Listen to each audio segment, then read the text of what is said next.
Selama hidup kamu mau makan kertas sama tulisan. Nah, gitu. Saya buktikan, saya bisa hidup, bisa makan dari menulis.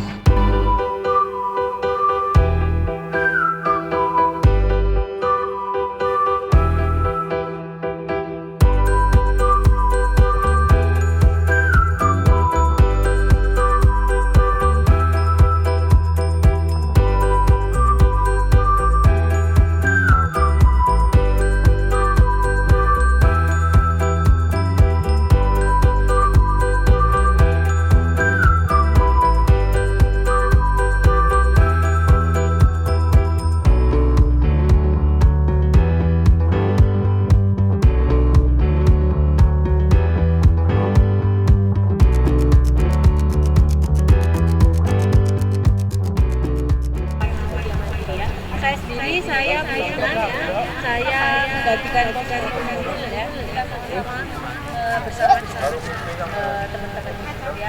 Jadi nanti kalian di sini akan mendapatkan pelatihan jurnalistik, pelatihan fotografi, dan nanti kita terakhir kita akan outbound.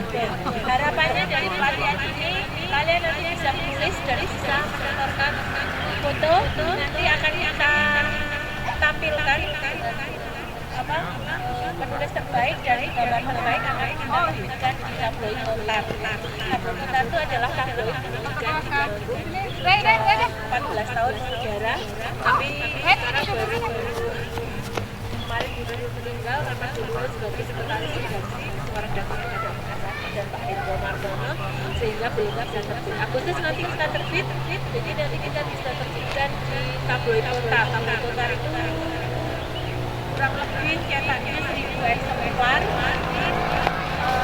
diedarkan di satu sekolah di Manggung, SD SMP. Jadi kalian yang punya keahlian menulis nanti akan menguasai para materi dari fotografi sehingga kalian menulis dan menampilkan. Itu ya sekilas ini dari kami. Ada yang ditanyakan? Tidak ada ya, kalian semua ini kelas berapa ini? Saya mau tanya. Kelas 7 ada? Tidak ada. Kelas 8? Ada, 1, 2. Kelas 9 tidak ada ya? 9? Dan sekarang ya? Sekarang. Kelas 10? Kelas 10 baru? Sudah daftar di Cilicia Mandiri belum? Kalau belum daftar, belum tercatat ya, nanti nggak dicatat sama Pak Adi, tidak boleh ya. Jadi harus daftar dulu ya, nanti harus daftar dulu, menyerahkan fotokopi KK, KTP dan sebagainya. Kelas 11 ada? Kelas 12? Ya. Sip ya. Kamu udah lulus? Ya, alhamdulillah kemarin kelas 12 kan, kita melakukan 34 siswa ya, ijazahnya masih menunggu ya, jangan harap-harap ijazah dulu. Paling awal ijazah terbit Agustus akhir.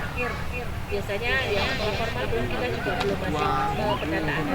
Baik, begitu saja dari saya, langsung masuk ke materi. Terima kasih kurang dan lebihnya, mohon maaf. Selamat mengikuti seminar. Kita terserah dulu ya. Terserahnya banyak. Nanti saya menyampaikan.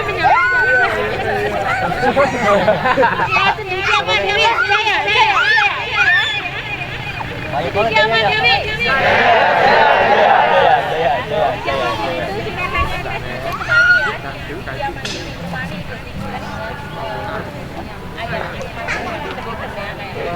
Oke, terima kasih. Selamat mengikuti. Kami punya mohon maaf, monggo kepada Pak Sadia. Ya, terima kasih. Assalamualaikum warahmatullahi wabarakatuh.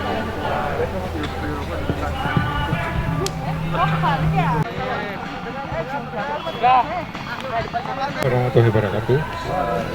Selamat pagi. Alhamdulillah pagi ini kita bisa bertemu untuk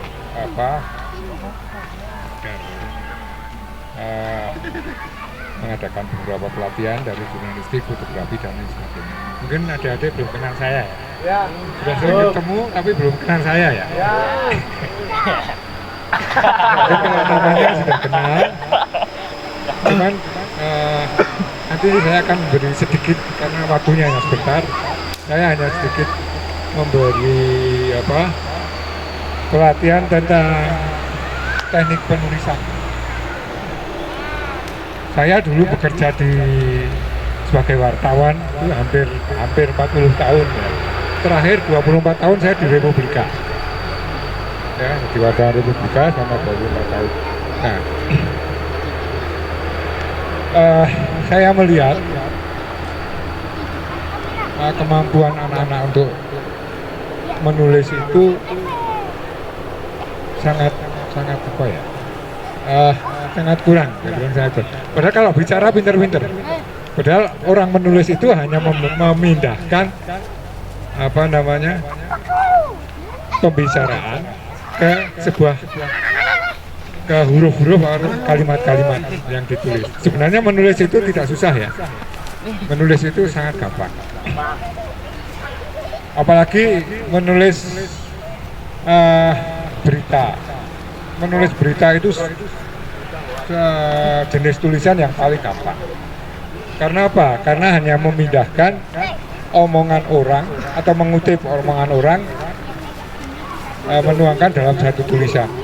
Kita mungkin kalau adik-adik membaca Quran atau berita, kita hanya kutipan omongan orang kan, seorang bupati, seorang menteri, seorang presiden, seorang lurah atau masyarakat bercerita kemudian ditulis dan lain sebagainya.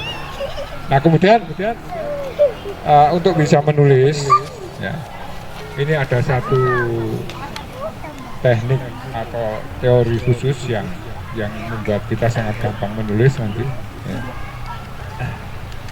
Dan menulis itu yang paling gampang kalau dalam taraf masih belajar itu menulis sesuatu yang kita alami. Apa yang kita alami itu kan banyak sekali. Mungkin karena kita tinggal mati orang tua, kita hidup susah dan lain sebagainya, atau kita menghadapi kenyataan di lapangan, misalnya wong panen baku, orang payu bakune, itu kan orang tinggal bercerita, kita tinggal menuliskan. Ya, itu menulis paling mudah itu adalah menulis pengalaman pribadi. Dan semua jenis tulisan itu hanya ada satu teknik ya, hanya satu teknik penulisan. Yang kalau dalam ilmu jurnalistik itu disebut piramida terbalik. Tahu ya? Apa piramida terbalik? Kerucut terbalik. Segitiga ya, tapi dibalik. Itu semua teori penulisan, baik penulisan ilmiah, penulisan populer, jurnalistik, bahkan sastra pun, kalau yang jenis esai, kemudian cerpen, novel, itu biasanya tetap menggunakan idiom piramida terbalik atau kerucut terbalik. Apa yang dimaksud dengan kerucut terbalik? Siapa yang tahu?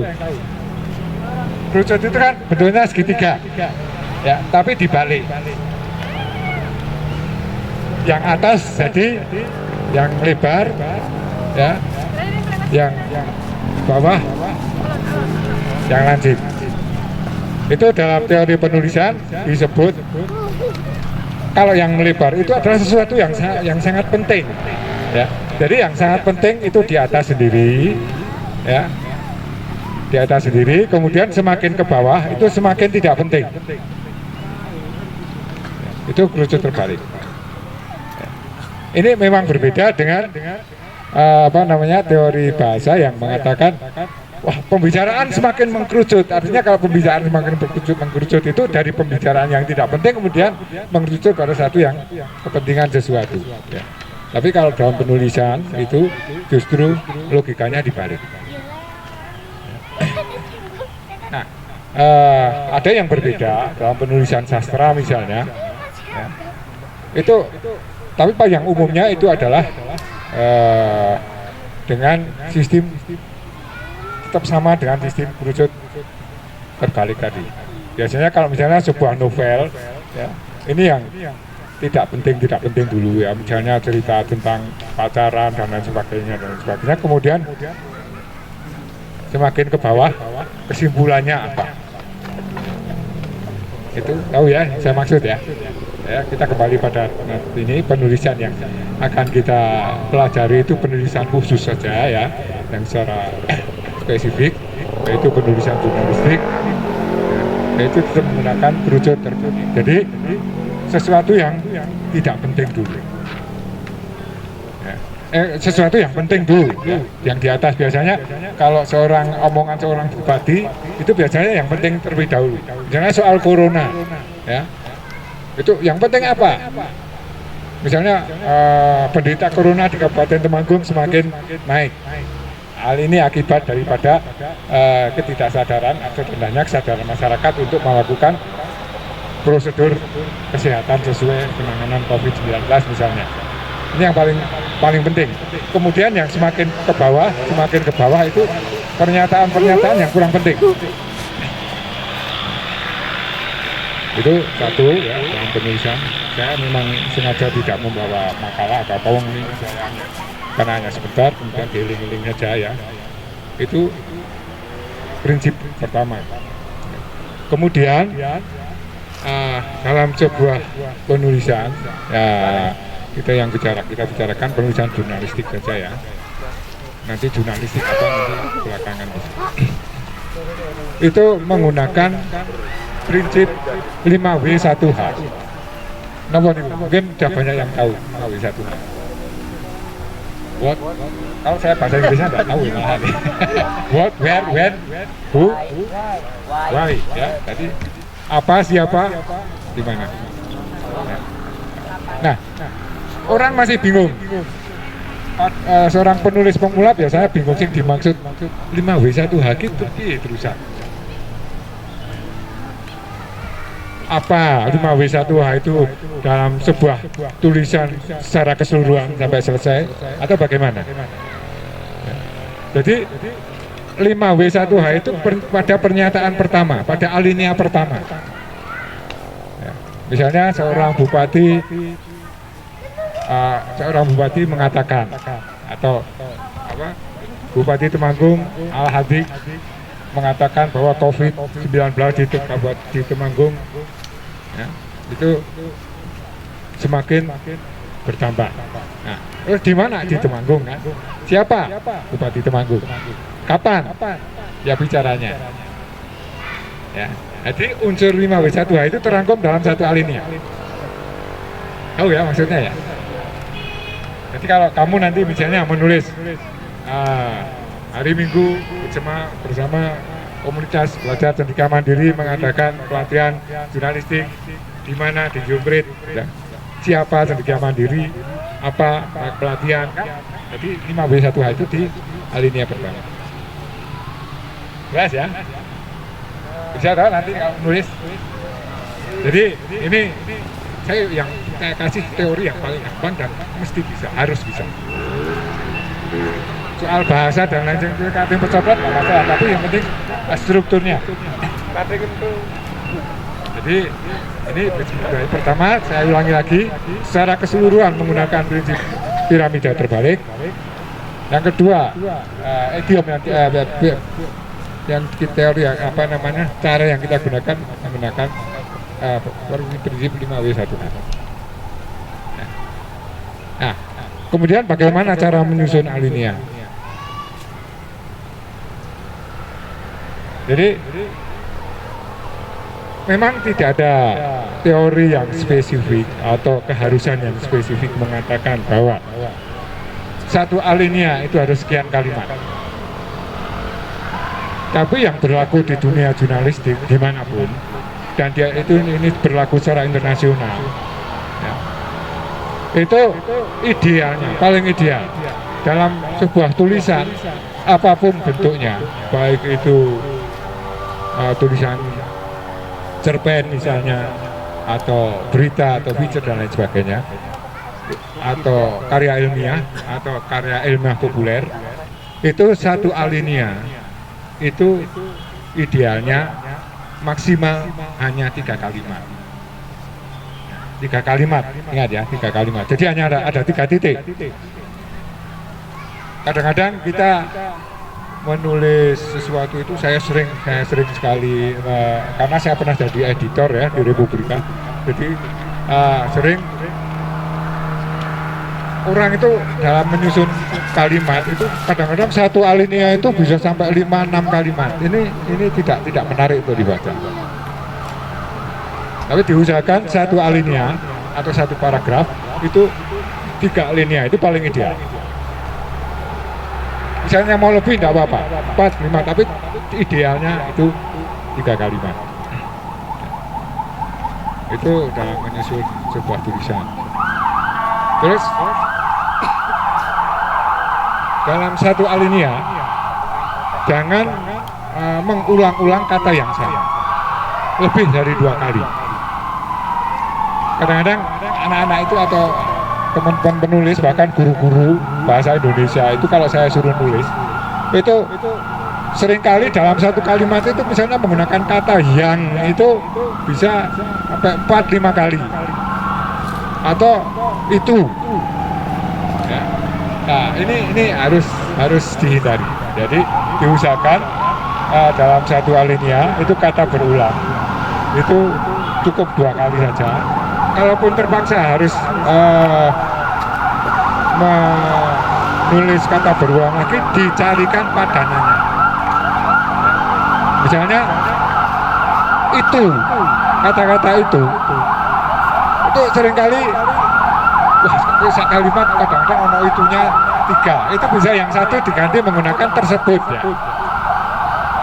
Itu yang alinea kalimat pertama menggunakan itu, kemudian kalimat kedua menggunakan tersebut. Itu jadi cara mensiasatinya seperti itu. Nah itu prinsip menulis itu sebenarnya hanya itu, sangat sederhana ya. Jadi 5W1H dan prinsip rujuk terbalik. Itu kira-kira sampai di sini jelas nggak? Jelas ya? Tahu ya yang dimaksud rujuk terbalik dan 5W1H.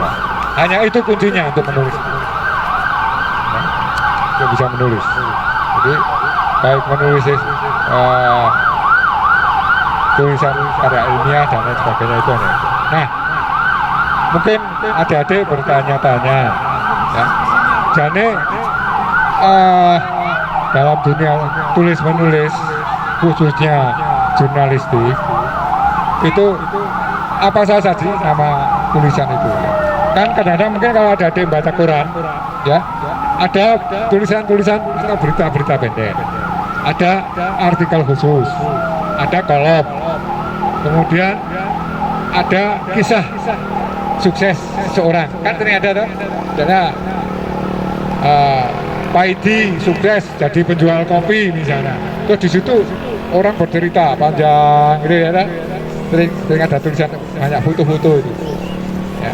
Nah, untuk supaya tahu itu dalam dunia jurnalistik, dalam dunia tulis menulis secara umum, tidak hanya jurnalistik ya, itu tulisan itu ada satu tulisan jurnalistik, kemudian sastra ya, kemudian ilmiah populer, nama tulisan ilmiah ya. Nah biasanya dalam satu koran yang bagus itu biasanya sudah meliputi tulisan-tulisan itu diakomodasi semua ya. Nah dalam kita kembali pada jurnalistik tadi yang kita pelajari ya, itu dalam jurnalistik khususnya itu ada beberapa jenis tulisan. Itu ada straight news ya. Straight news apa? Berita ya, berita pendek. Kemudian ada kolom, kemudian ada opini, kemudian ada isi, kemudian satu lagi feature. Jadi dalam satu koran itu ada berbagai macam tulisan. Mungkin adik-adik sering baca kalau di halaman pertama ya. Di halaman pertama itu biasanya berita-berita penting ya. Nah itu namanya straight news, berita-berita pendek itu namanya straight news. Kemudian biasanya pada halaman pertama ada kolom khusus ya. Sering dah misalnya ada tulisan di halaman pertama, kemudian ada foto kecilnya, kan di situ itu yang dikupas itu mungkin isu berita hari itu dan lain sebagainya ya. Itu namanya isi. Dan IC itu isinya adalah pemikiran orisinal. Jadi pemikiran saya misalnya menulis IC, saya menulis tentang jompret. Itu saya berpikir terserah saya. Jompret itu kayak saya mau bilang jompret itu tidak bagus, jompret itu awut-awutan, jompret itu bagus, itu terserah saya. Ya. Itu namanya kalau kita membuat IC seperti itu. Ya. Jadi IC itu isinya pemikiran kita tentang sesuatu. Bisa juga nanti dengan pendapat orang, tapi 100% itu adalah pemikiran kita. Terserah dia rek jebret ikut ai yang kayak roti kayak apa itu terserah kita. Ya. Syukur kita menulis opini, menulis sebuah isi itu ditanggapi orang. Ada orang merasa tersinggung, ada orang merasa senang. Itu tulisan yang bagus. Kalau kita menulis isi di halaman pertama, kemudian ada orang yang marah, ada orang yang senang, itu tulisan yang bagus. Kalau dalam dunia jurnalistik seperti itu. Jadi sebuah tulisan yang mendapat tanggapan dari banyak orang, baik itu positif maupun negatif, tanggapannya itu tulisan yang bagus. Itu satu jenis tulisan yang tadi. Jadi di halaman pertama itu biasanya ada berita-berita pendek, itu namanya strike news. Kemudian ada kolom, ya, itu di situ itu tulisan-tulisannya adalah isi. Jadi, nah kita bahas yang lain apa isi itu apa itu nanti akan banyak membutuhkan waktu. Kemudian biasanya di halaman 2 atau halaman 3 itu ada sebuah tulisan lagi. Ya, oh ya, tadi satu lagi kurang ya. Selain yang sudah saya sebutkan ada satu lagi namanya tajuk. Ya. Itu biasanya tajuk dalam halaman kedua atau ketiga itu sering ada tulisan-tulisan apa namanya opini ya, artikel-artikel sering baca kan? Ya artikel siapa si Billy itu artikel di situ. Salah satu jenis tulisan di koran itu juga namanya artikel. Ya, artikel itu adalah opini, ya. Tapi berbeda dengan isi tadi ya. Kalau yang namanya artikel opini itu kita beropini berdasarkan fakta, kemudian berdasarkan pendapat orang. Berbeda dengan isi tadi. Isi itu pendapat orang mau kayak apa silahkan. Pokoknya pendapat saya begini. Itu kalau di isi di koran. Ya.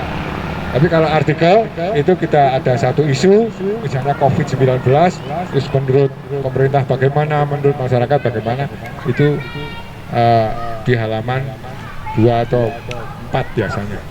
Kemudian atas satu lagi tajuk, ya. Tajuk tahu itu tulisan redaktur khusus. Jadi koran menulis sebuah isu, kemudian isu itu dibahas di dalam tajuk. Biasanya space-nya atau ruangannya di dalam satu halaman antara artikel opini dan tajuk. Kemudian satu lagi ada feature. Ya. Feature itu potret lah, potret sebuah cerita, potret sebuah kehidupan.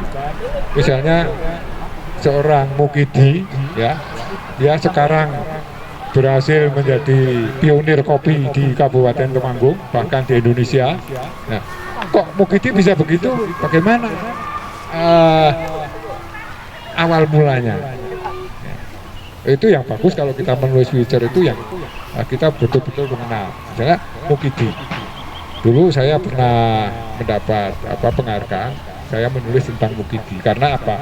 Karena saya yang namanya mukidi itu sejak mukidi itu jadi loper koran, jadi tukang pakul namanya roti bakar, ya, sampai jadi orang hutan. Kenapa saya katakan orang hutan? Dia sendirian melawan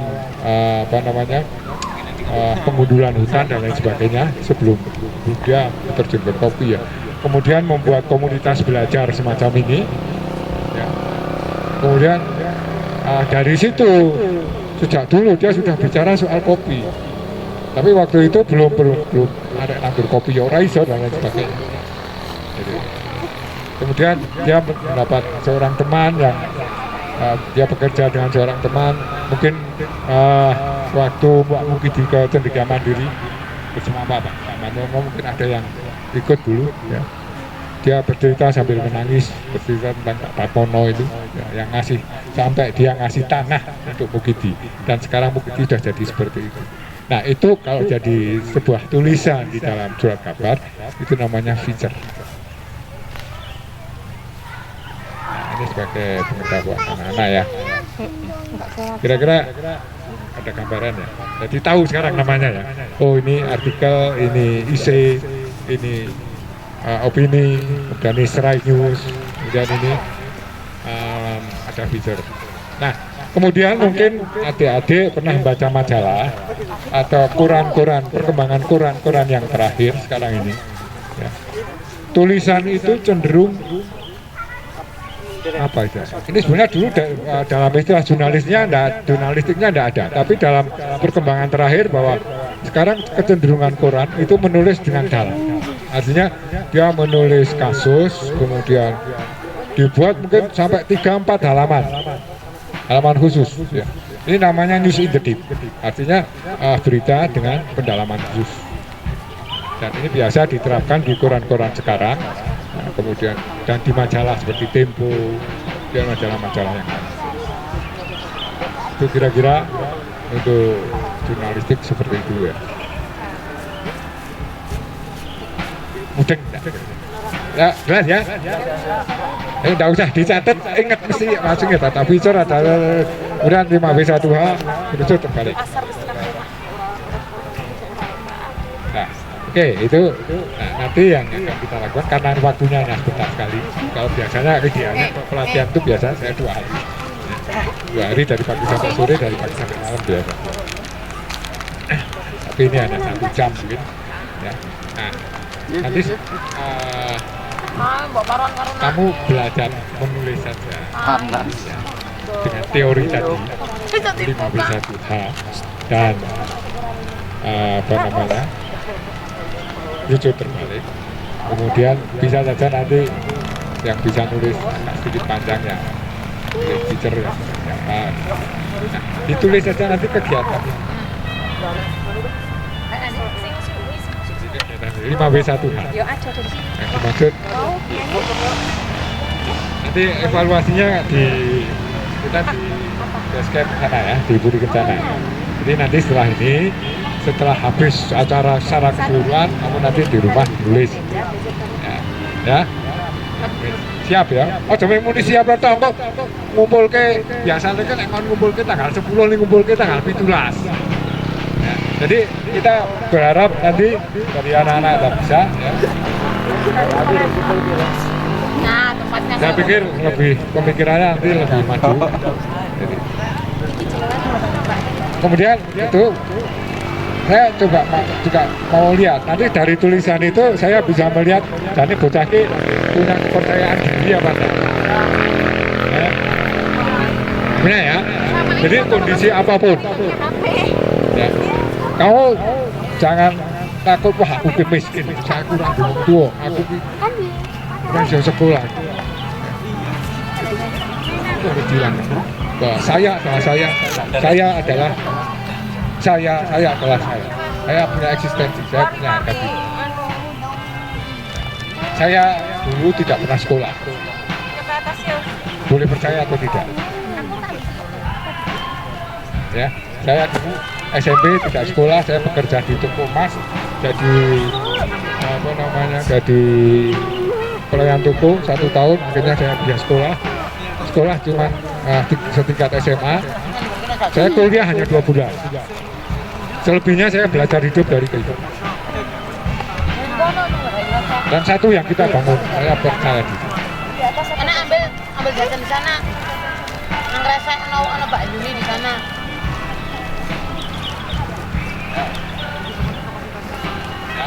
Jadi kemudian saya sekolah di seni rupa. Saya dulu sekolahnya sekolah melukis. Tapi karena cita-cita saya itu tuh sejak SMP itu pengen jadi sastrawan. Ya saya nulis. Saya sejak SMP itu sudah nulis.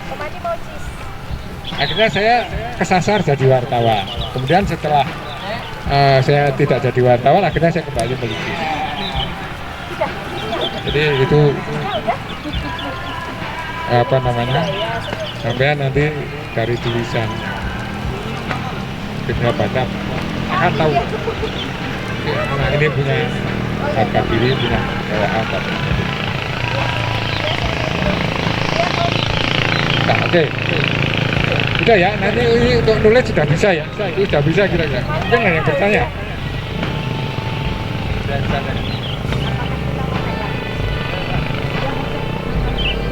Ya udah, kalau udah ada nanti ini adik-adik ini dulu pernah sekolah di mana? Atau sekarang pernah sekolah di mana? Ya? Enggak, maksudnya SMP, SMA? SD? Di negeri? SMP-nya di Pendidikan Mandiri?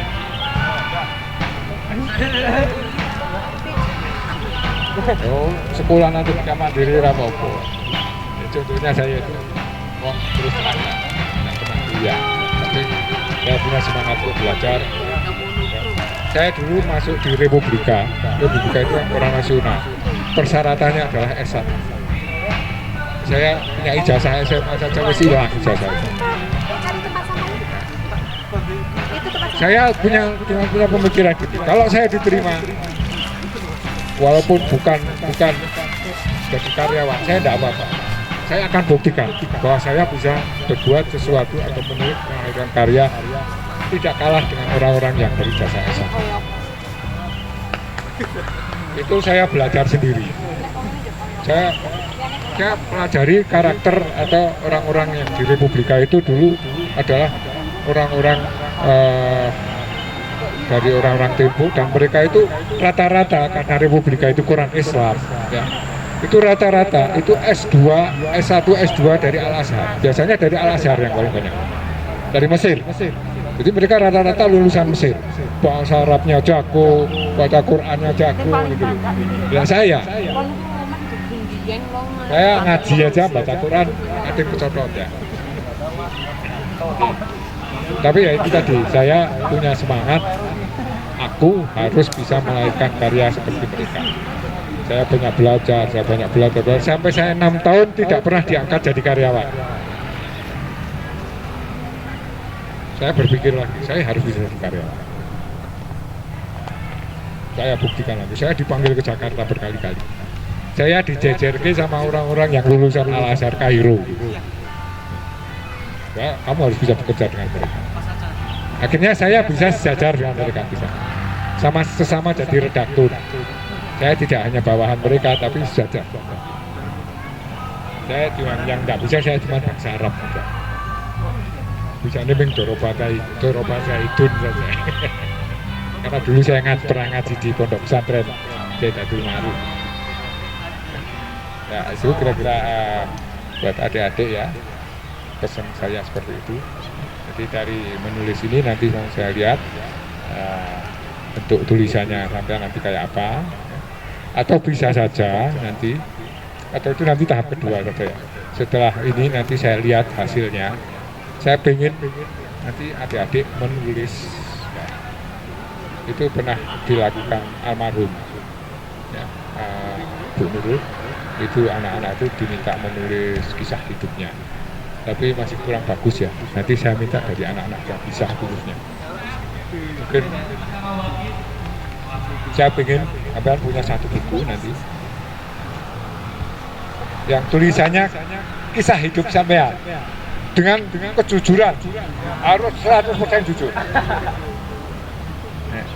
Misalnya kamu bercerita latar belakang sampean, nggak perlu malu, itu kejujuran saja. Ya, jadi misalnya saya latar belakangnya anak jalanan misalnya.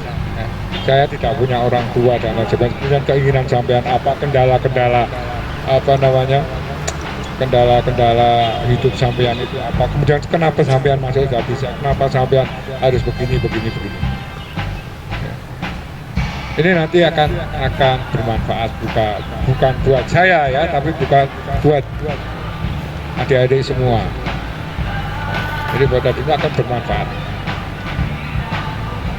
Tidak ada sesuatu yang baik, yang tidak bermanfaat. Jadi itu nanti tahap itu. Yang penting sekarang kamu nanti setelah selesai pelatihan ini, mungkin nanti kita umumkan pakai WA aja ya, seminggu setelahnya atau berapa. Itu saya minta kamu menyerahkan satu tulisan tentang kegiatan ini. Bentuknya mau seperti apa, terserah. Kalau berita, sampai tahu sendiri, nanti baca koran dulu. Oh, nulis berita ini kayak gini. Ya, misalnya komunitas cendekia mandiri hari Minggu. Hari Minggu itu enggak usah kalau biasanya kan ada tanggal ya, kapan itu kan hari Minggu, minggunya kapan? Itu jangan diberi hari Minggu pada tanggal 27 Juli 2020, jangan usah seperti itu cara menulisnya. Kalau mau menulis waktu ya. Anak-anak tidak bisa bersama komunitas cendekia mandiri melakukan atau menyelenggarakan pelatihan jurnalistik minggu dalam kurung 24/7. Itu sudah, itu saja cara nulis waktu ya. Tahu ya maksudnya? Sebab saya begini. Saya menerima sebuah tulisan, waktu itu ditulis lengkap sekali. Pada hari Minggu tanggal 20 Juni tahun 2020. Di mana? Di Jokrit. Ya, di sini kan sudah 5W1H ya. Siapa? Kami dan anak-anak anak bisa dan cendekia mandiri itu kan sudah siapa ya? Unsur siapa? Menyelenggarakan pelatihan jurnalistik itu unsur apanya? Terus di mana? Di Jokrit. Terus waktunya kapan? Nah itu hari Minggu atau Minggu dalam kurung tanggal. Itu ini W1H itu seperti itu ya. Biasanya saya sering menyelenggarakan pelatihan jurnalistik itu bingung 5W1H itu pripun nopo dari bawah ke bawah. Nah 5W itu dari satu alinea. Jadi gampang, nulis itu gampang. Nah, mungkin nanti kalau lontar sudah mau terbit lagi, mungkin beberapa anak saya minta untuk sering menulis ya. Itu kira-kira teori singkat dari pelatihan penulisan ini ya. Ini saya pikir nanti juga bermanfaat ya. Kemudian kalau ingin menulis sesuatu ya, ini juga sangat penting. Ini tahu persis persoalannya ya, harus tahu persis persoalannya. Ini satu pengalaman ya, saya hampir setiap tahun di masa akhir bekerja saya di Republika itu kira-kira mungkin 6-7 tahun, saya setiap musim haji ya, setiap musim haji itu diminta jadi redaktur khusus menangani 4 halaman soal jurnal haji. Sekarang bayangkan, saya pernah berhaji harus menangani halaman jurnal haji yang isinya tip bagaimana naik haji, kemudian tulisan soal haji, kemudian tulisan soal pengalaman haji dan lain sebagainya. Sekarang bayangkan kalau saya tidak pernah membaca, terus misalnya saya harus bikin orang berhaji itu karena di Arab Saudi itu seperti ini situasinya, harus bagaimana kan saya harus belajar. Jadi untuk menulis sesuatu itu harus tahu persis. Jadi makanya tadi di awal untuk menulis apapun bentuknya itu yang paling bagus itu adalah pengalaman pribadi. Kalau untuk penulis pemula, dan tidak ada ruginya sampean bisa menulis, tidak ada ruginya. Ini satu pengalaman dulu ketika saya masih sekolah ya, itu kan orang tua saya itu kan pedagang. maunya saya sekolah di Semia. Pokoknya kudu sekolah nang Semia disudahkan. Tapi saya tidak pernah punya keinginan untuk berdagang. Saya pengennya jadi seniman, jadi sastrawan. Saya tahu jadi sastrawan, jadi seniman itu tidak pernah punya duit, Mas. Tidak bakalan jadi orang kaya lah.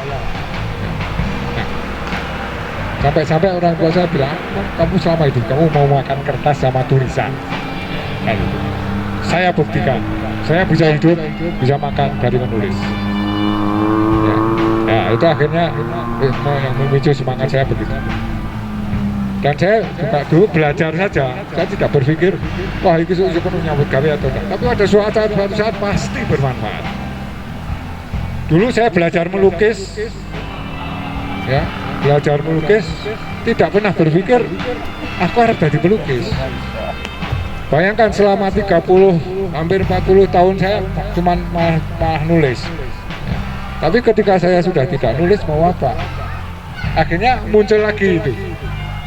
Dulu saya pernah belajar melukis itu. Akhirnya sekarang saya sedikit banyak hidup ya melukis.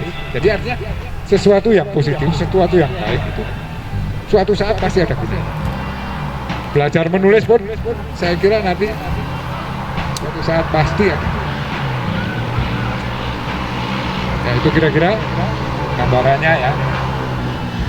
Yang masih bingung soal nulis, tidak, ya, tenang nih. Sudah mudeng dah? Ya alhamdulillah kalau sudah mudeng. Berarti cerdas semua.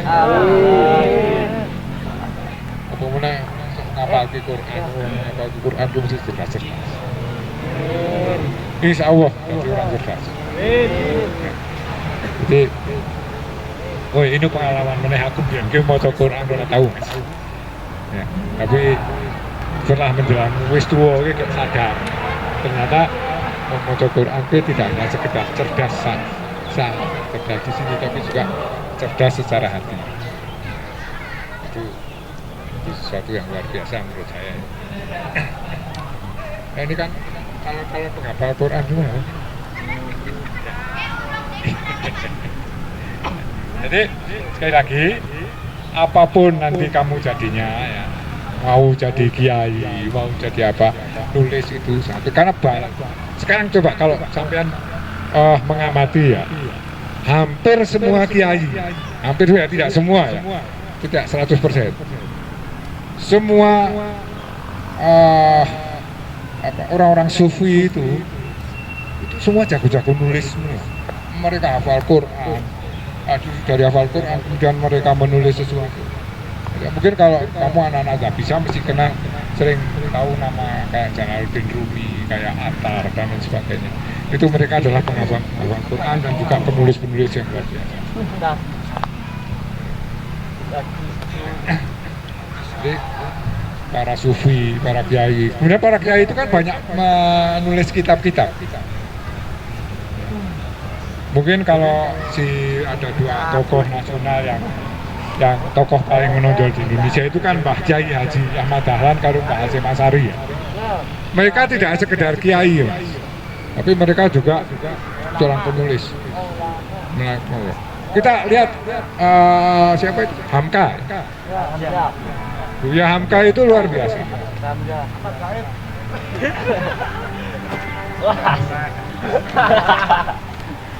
Ya Hamka itu ya nulis sastra ya, seorang ulama. Mustafa Bisri. Mereka ya jadi kiai, ya nulis ya itu. Dan orang hidup itu kan bicara, menulis. Kalau orang itu sekarang bedanya wong karo kucing misalnya. Kalau kucing itu atau hewan itu pokoknya yang penting dia hidup, golek pangan, ya, terus gawe anak.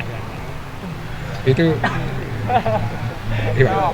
nek menungso kita itu kok golek pangan, ya, gawe anak, golek kucing. Artinya kita punya kemampuan atau hal-hal yang bisa membedakan dengan mereka gitu. Makanya saya kadang-kadang berpikir ya, wong kayak pengen do gaweane golek duit karo wong kaya gitu. Bedane karo kucing gitu. Ya dah. Nah, jadi kegiatan-kegiatan yang positif apapun namanya, ya, yang penting tidak melanggar syariat itu insya Allah akan bermanfaat. Kayak saya melukis banyak kan, melukis itu kan ngomong cuma melukis itu haram. Bikin puisi itu haram. Itu kan ada yang berpendapat seperti itu. Tapi ada yang mengatakan melukis itu tidak haram. Boleh. Yang tidak boleh misalnya bikin patung. Kan ada yang seperti itu. Bagi saya yang penting saya tidak melanggar syariat. Kalau patung sudah diharamkan mutlak ya sudah. Tapi kalau yang namanya melukis itu masih banyak ijtihad dan lain sebagainya. Ini banyak pendapat. Yang penting kita tidak bermaksiat itu ya.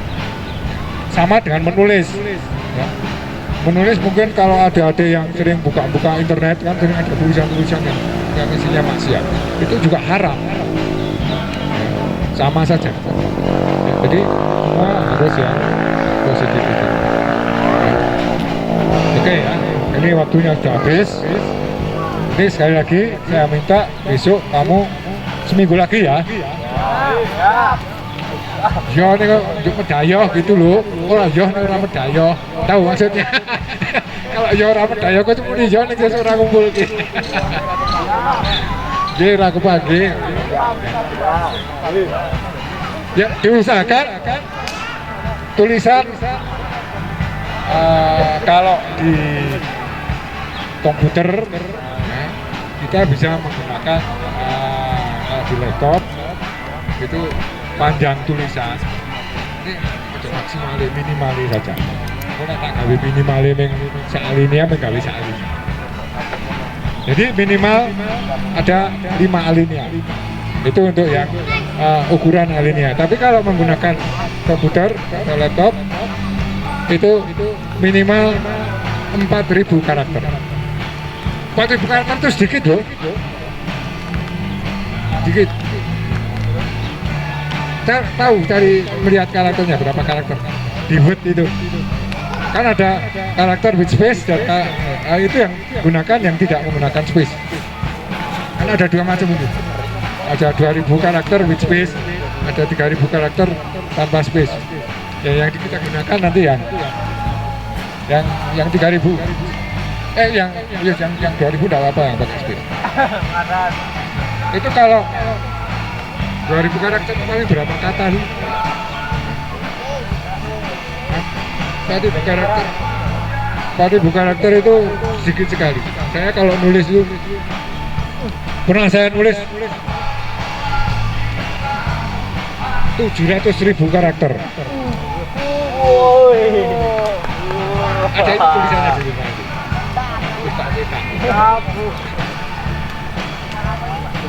Ya, saya bercerita tentang ketika saya naik haji.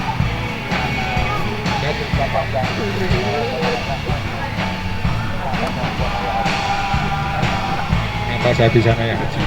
Padahal saya itu kurang dipikiran di sekolah haji. Dan tiba-tiba naik haji dengan yang istimewa dan peristiwa-peristiwa di sana kita tulis. Jadi 4.000 karakter itu sangat sedikit. Ya insya Allah ya, seminggu lah. Ya. Jadi saya cukup sekian ya kira-kira ya. Sebenarnya pelatihan enggak menulis itu kalau 2 hari itu senang gitu kan, nanti jalan-jalan dan sebagainya. Ya. Nah, ini mungkin nanti diteruskan kegiatan ke fotografi ya. Nanti disimpan jangan sampai tekan sudah ada mati sih sekelingan. Assalamualaikum warahmatullahi wabarakatuh. Waalaikumsalam warahmatullahi wabarakatuh. Udah. Saya mau tanya satu. Gimana be? Kalian apa?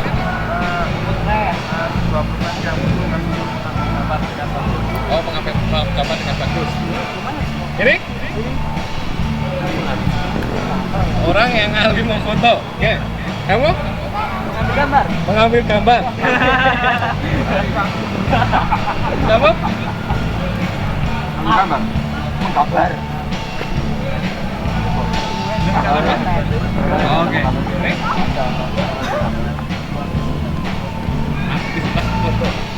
Tuh. Foto. Ya. Teknik dalam melakukan pemotretan dengan kamera. Halo. Ya, Bu. Foto. Foto. Yang paling pakai baju hitam. Foto. Oke. Sebenarnya semuanya bisa dianggap benar, tapi secara definisi fotografi itu foto itu adalah cahaya, grafi itu adalah lukisan. Berarti fotografi itu melukis dengan cahaya. Paham nggak?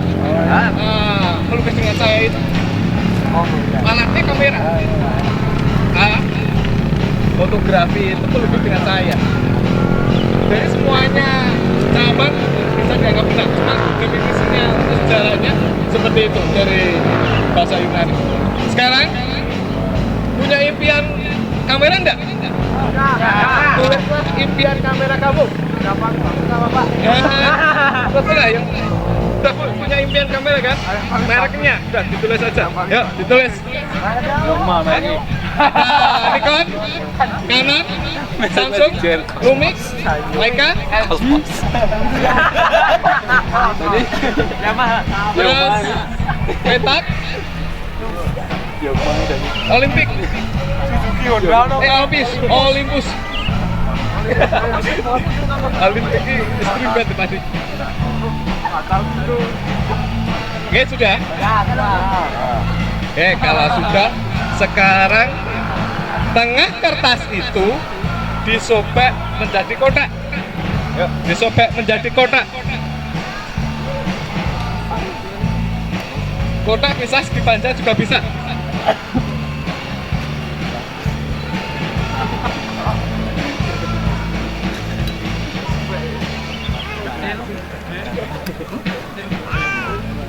Boleh kecil, boleh gede. Disobek menjadi kotak. Tengahnya disobek menjadi kotak. Tak tunggu 30 detik.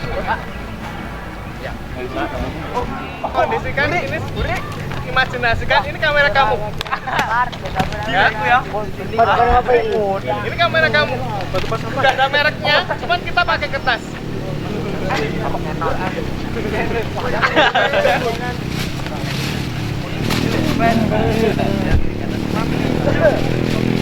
Nah, kalau sudah coba tarik gambar di tengah-tengah yang bolong ini. Tarik gambar itu terus coba semua terserah. Ini seolah-olah objeknya terserah. Satu, coba berhenti. Satu, berhenti. Oke. Cari lagi. Cari lagi. Hop, berhenti. Cari lagi. Berhenti. Sekarang paham nggak? Sebenarnya kamera itu kegunaannya untuk merekam sebuah peristiwa. Sama seperti ini, ketika kamu mencari gambar yang paling bagus, ketika kamu diam, itu namanya framingnya. Paham? Itu yang nanti akan direkam oleh kamera. Tapi kalau ini kertas ini kan nggak bisa direkam. Cuman cikal bakalnya seperti itu. Fotografi itu. Pertama kita harus berani mengambil gambar dengan lubang besar atau kecil seperti itu.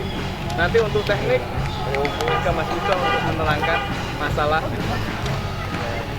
teknis kamera dan fotografi. Tapi pada awalnya fotografi itu kita melihat lubang ketika kita mencari dan itu sudah pas, ini paling bagus. Kita diam atau freeze, itu sudah menjadi objek. Tapi ketika pakai kertas, memorinya adalah kepala kita. Tapi kalau kamera udah bisa cetak. Tapi memori ini kalau manusia buat jadi kenang-kenangan. Coba sekarang, ini ada banyak ya. Benar pengen satu-satu, tapi ini tes. Kelompok aja ya? Buat kelompok 6 orang, 6 orang. Aku ini tamat, ini tamat. Kelompok 6 orang.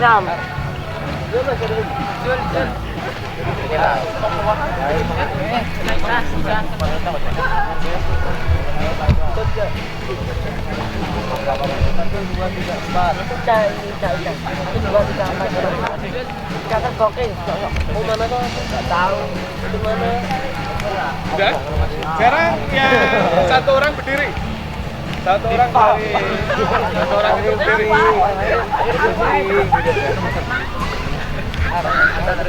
Kum.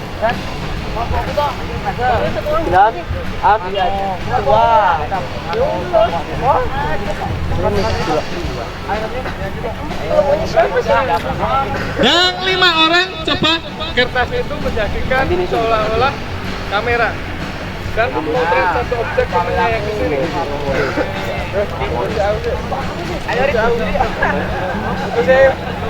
Coba foto aku. Wartawan sama apa? Ini seperti itu. Dan para kameranya gudang garam. Oke,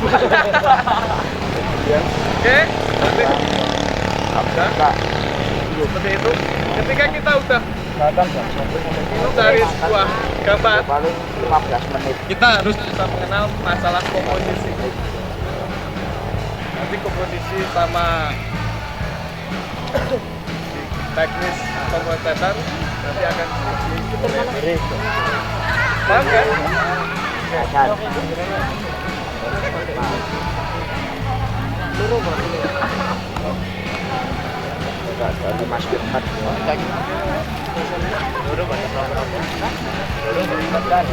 Oh, terus. Ya, Selamat. Nama saya Wijo. Hobi fotografi. Dalam kita menangkap cahaya, kita melihat sesuatu kan karena ada cahaya. Nah, cahaya itu diartikan oleh otak kita, ada warna-warni kan, kecuali yang buta warna. Nah itu untuk menangkap cahaya itu ada dalam fotografi itu ada minimal 3 poin. Kecepatan bukaan itu namanya shutter speed. Kedua adalah apa namanya, kalau lihat mata kita kan ada hitam-hitamnya itu besar betul. Itu dalam fotografi namanya aperture. Semakin besar semakin banyak cahaya yang masuk, semakin kecil sedikit cahaya yang masuk. Dan yang ketiga adalah komposisi. Nah, mulai yang dari pertama ya, speed,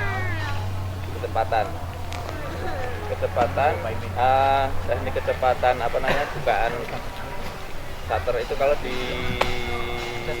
kamera kan ada semacam tirai. Nanti kecepatan tirai itu buka dan tutupnya itu.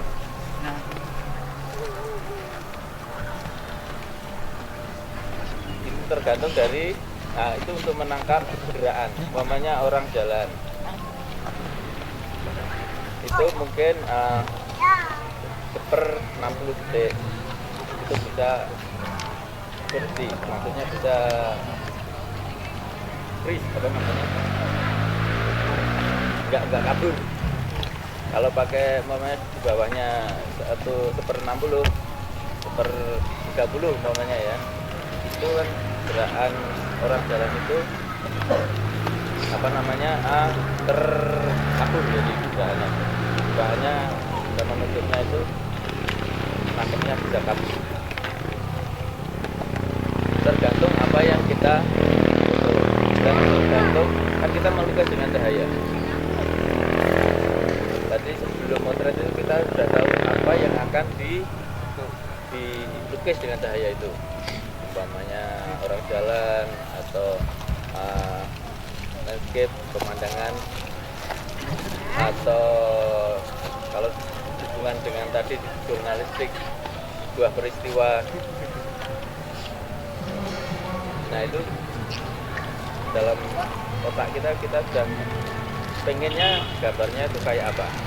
Jadi otomatis maunya kuda lari, bukan nomor ya, kuda lari. Kita mau membekukan gerakan kuda itu harus pakai kecepatan berapa.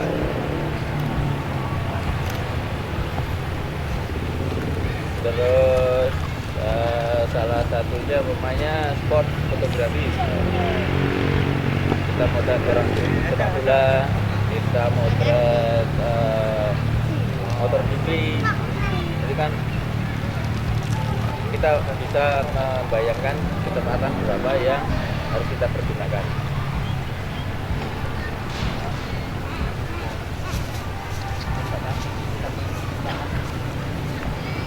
Ada pertanyaan tentang kecepatan motor GP? Tergantung kamera. Ada yang seper 8.000, seper 8.000 itu mungkin bisa motor GP itu bisa. Kalau ada juga yang settingnya kan bisa seper sekian detik, bisa juga di bawah, namanya 1 detik, 2 detik, 3 detik, atau tergantung kita berapa lama kita macet. Nah itu tergantung orangnya malam-malam ya. Malam-malam pengen memotret bintang karena cahayanya sedikit, jadi kita bukannya pakai namanya zoom. Jadi tergantung berapa lama kita memotret. Jadi untuk yang bukannya di shutter itu kameranya itu selama ini juga berbentuk suasana yang kita foto. Terus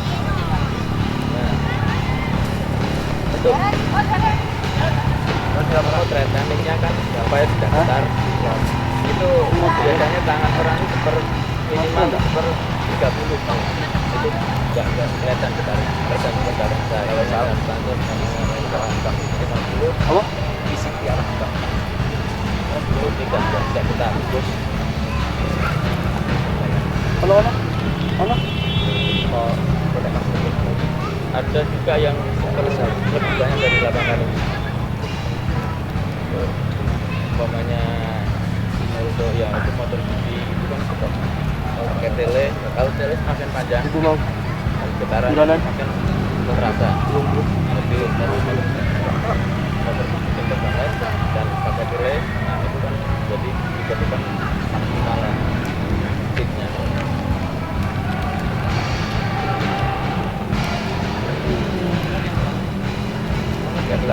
Ya. Ya.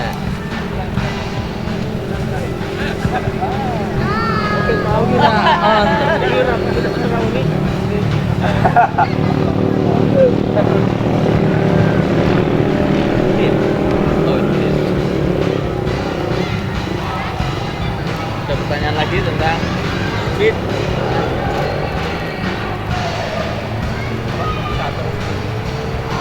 Shutter itu artinya tirai, speed itu artinya kecepatan. Jadi kecepatan, tirai itu membuka terus menutup. Ya. SHUTTER SPEED.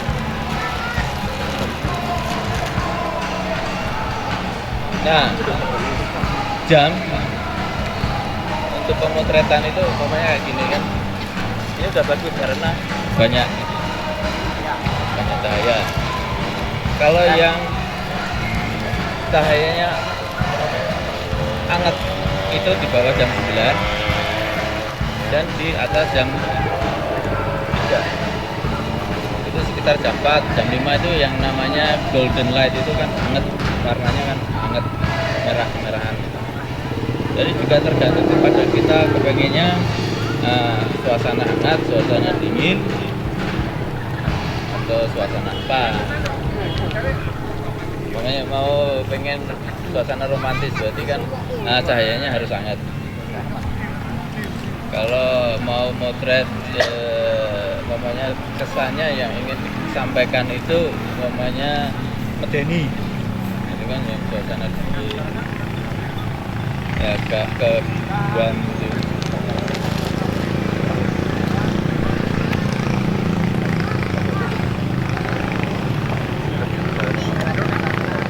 Apa? Kamera inframerah itu ininya. Kalau dulu waktu zaman film, maksudnya di kamera ada filmnya itu ada film khusus untuk menangkap inframerah. Kalau sekarang saya zaman digital nggak begitu tahu. Jadi yang ditangkap itu gelombang inframerah. Kan tiap cahaya punya gelombang sendiri-sendiri. Michikuhi binyu, merah juga, dan itu yang inframerah itu lain lagi. Jadi umpamanya gini, terus di inframerah itu kayak pernah nonton apa sih film Alien itu yang ada Arnold Alien Predator. Nah kayak gitu, jadi kesannya nanti ke itunya si bendanya itu pemantulan cahaya kepada si benda itu yang ditangkap inframerah. Kamera ditemukan pada tahun. Nah itu di Google aja. Penemunya Pak Kamera. Canon. Dulu saya ingat itu namanya pinhole foto. Jadi di belakangnya jadi dibikin kotak gelap, terus dibikin lubang kecil. Terus di belakangnya itu semacam lempengan, kalau nggak salah itu tembaga atau perak atau apa. Jadi si cahaya masuk lewat hole-nya itu, lubangnya kecil itu, terus mulai melukis dengan cahayanya ditangkap, direkam gitu.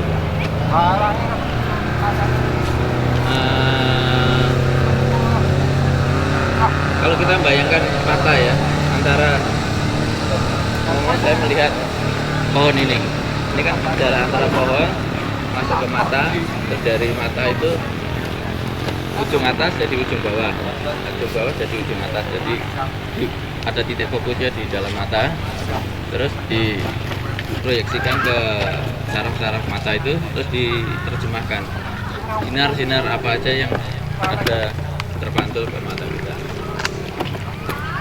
Nah, lensa itu antara jarak lensa mata dengan sensor saraf itu, jadi diterjemahkan dalam lensa.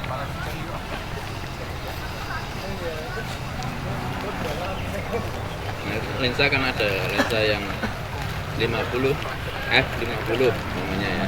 Itu kan berarti jaraknya antara si sensor dengan titik fokusnya si lensa itu berarti 50 mili.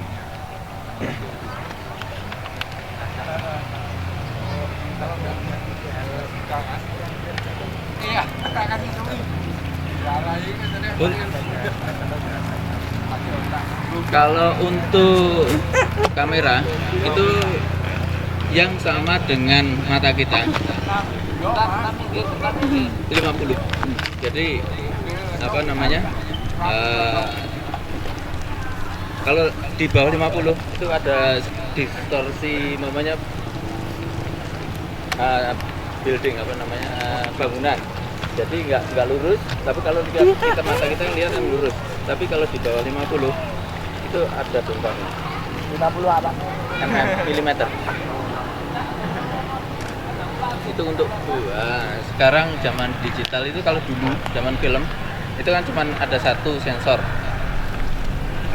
Yang sekarang namanya full frame, itu 35 mili kali 24 lebarnya si sensor itu.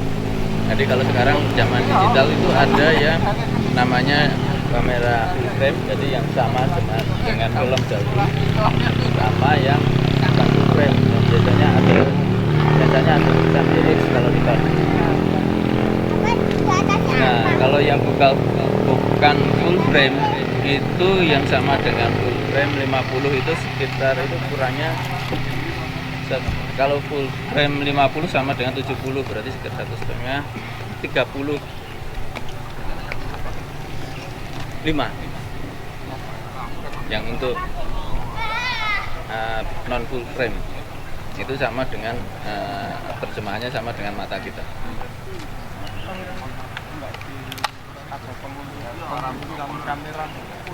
kamera ini buat moto ini atau untuk ilmuwan ada yang khusus, namanya lensanya yang kalau mau lihat apa namanya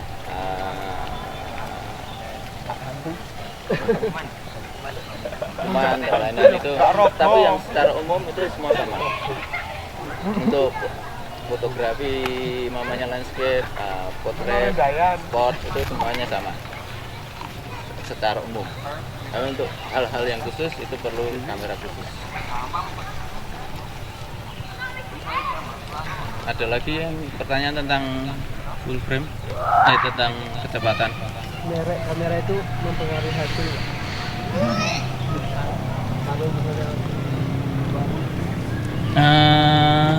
Itu kayak agama ya. Tujuannya kan satu tuh. Tapi sebagai apa namanya patokan, biasanya yang mahal itu yang bagus.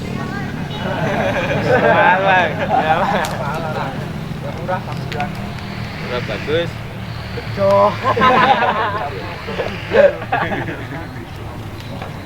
Biasanya yang nama-nama apa namanya nama-nama yang sudah terkenal itu, Nikon, Canon, Pentax, Leica gitu. Itu kalau mobilnya Ferrari lah. Ya, mungkin kan.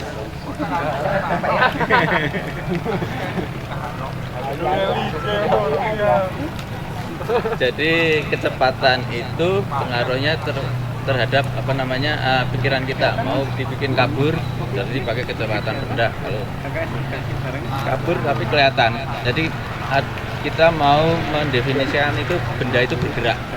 Jadi ada teknik namanya panning.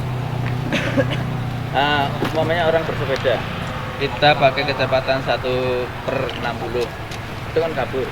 Tapi kalau sepedanya lewat gitu, kita ikut gitu kan, sepedanya nggak begitu kabur, nggak kabur, ngagem, tapi backgroundnya kabur.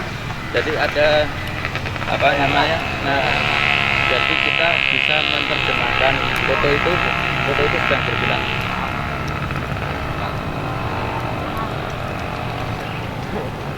Kalau mamanya mau lihat cahaya sunset,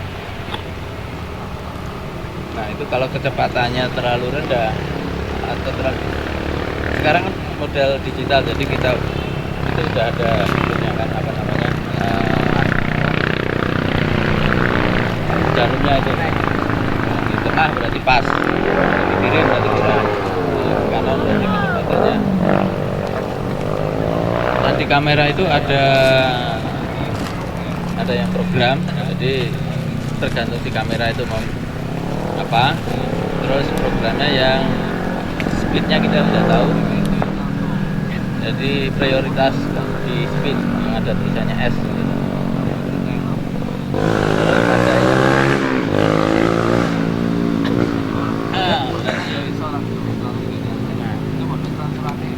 di sini kan M berarti manual, kita ngatur antara speed atau aperture.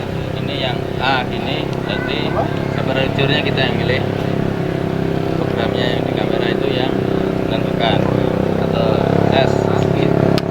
Itu berarti speednya yang kita ngatur, lainnya kecepatan. Ada lagi tentang kecepatan. Terus ada bukaan lensa.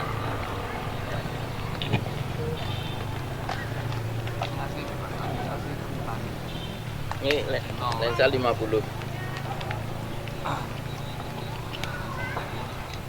Nah, kalau kita lihat ini bukaan paling besar. Jadi terlihatkan ini bukaan besar.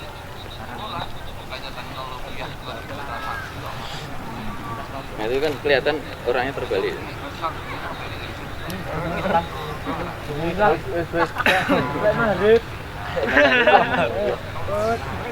Itu udah bawa lensa. Wah, orang kita Dulu ya.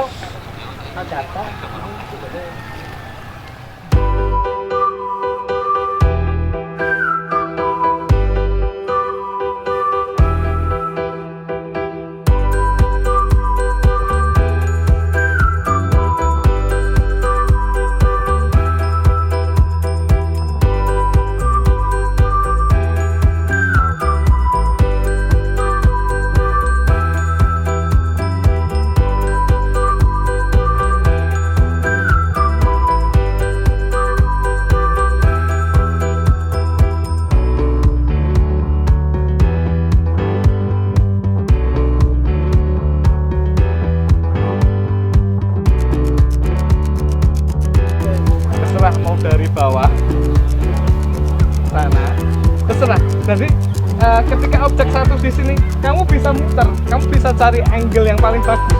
Jangan cuma di depan kayak gini. Tapi cari yang paling bagus, cari passion, cari apa ya? Ciri khasmu. Yuk coba, yuk.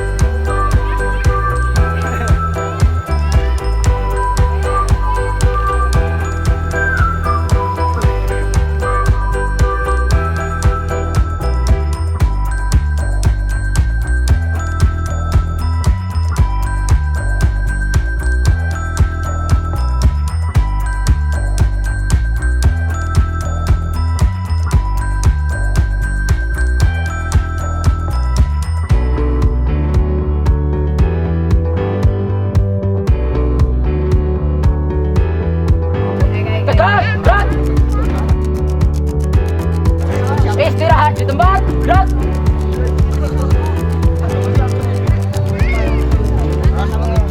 Di sini saya mewakili teman-teman dari relawan Cendekia Mandiri dari PKBM Cendekia Mandiri mengucapkan terima kasih sebanyak-banyaknya kepada anak aku dari Tahfiz.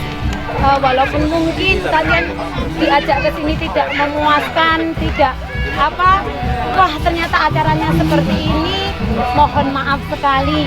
Mungkin ini kemampuan kami cuma sebatas seperti ini, nggih. Ampun Bapak, dimaafkan sebesar-besarnya. Besok lain kali kalau diajak tolong mau nggih.